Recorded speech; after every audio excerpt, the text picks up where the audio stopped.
नमस्कार, सात रंग न्यूज़ के इंटरनेशनल बुलेटिन दुनिया जहान में आपका स्वागत है। मैं हूं चाहत गोयल।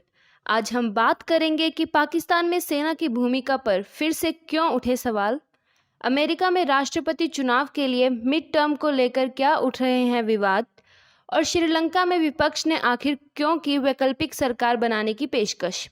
लेकिन सबसे पहले पाकिस्तान की बात। पाकिस्तान में सेना की राजनीतिक भूमिका को लेकर जारी विवाद में अब एक नया पहलू जुड़ गया है। सेना अध्यक्ष जनरल कमर जावेद बाजवा के बारे में कनाडा के एक सांसद की टिप्पणी से पाकिस्तान की सरकार और सेना के लिए असहज स्थिति बन गई है।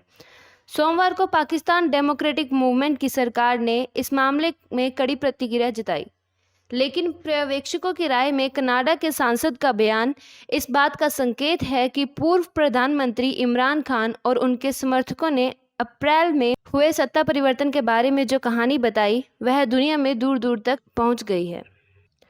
कनाडा की संसद में विपक्षी कंजर्वेटिव पार्टी के सदस्य टॉम केमिएच ने कहा कि जनरल बाजवा पाकिस्तान में 2 सरकारों को गिरा चुके हैं। साथ ही केमिएच ने आरोप लगाया कि जनरल बाजवा के कार्यकाल में सेना ने मानव अधिकारों का घोर हनन किया है। उन्होंने पाकिस्तान की सेना पर आतंकवादियों से रिश्ते रखने का इल्ज़ाम भी लगाया। इस बयान को लेकर पाकिस्तान की संसद में गर्मागर्म चर्चा हुई। उस दौरान रक्षा मंत्री ख्वाजा हासिफ ने जनरल बाजवा का पुरजोर बचाव किया। और अब बात करते हैं अमेरिका की।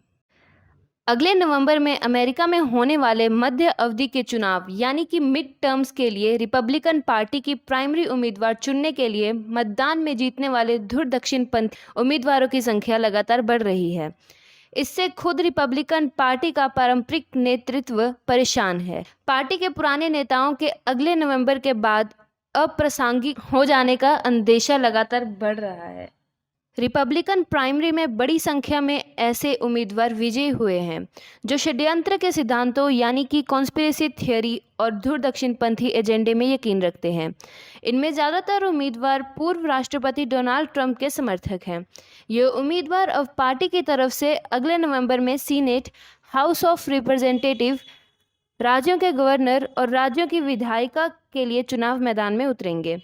इनमें से बहुत से उम्मीदवार कंजर्वेटिव माने जाने वाली सीटों के लिए चुनाव लड़ेंगे, जहां उनके जीतने की संभावना काफ़ी मजबूत है।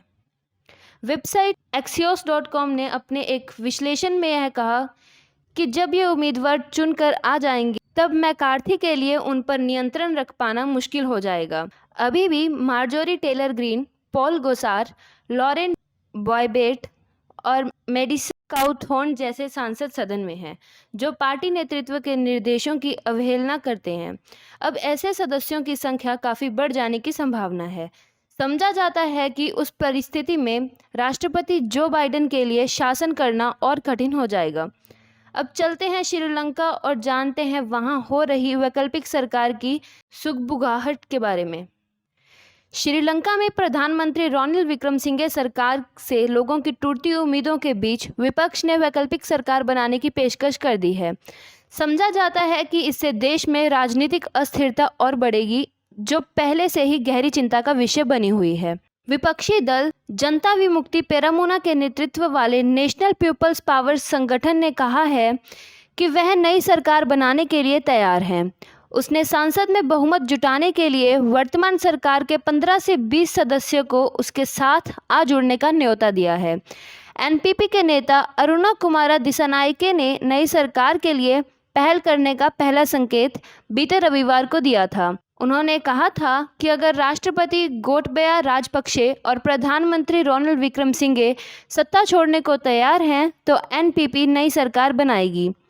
दिसानायके के इस बयान ने देश की राजनीति में नई हलचल पैदा की है। समझा जाता है कि राष्ट्रपति राजपक्षे को हटाने के लिए बीते 3 महीनों से आंदोलन चला रहे संगठनों का समर्थन एनपीपी को मिल सकता है। इस संगठनों का कहना है कि गोटबाया राजपक्षे और उनके परिवार मौजूदा आर्थिक संकट के लिए जिम्मेदार हैं।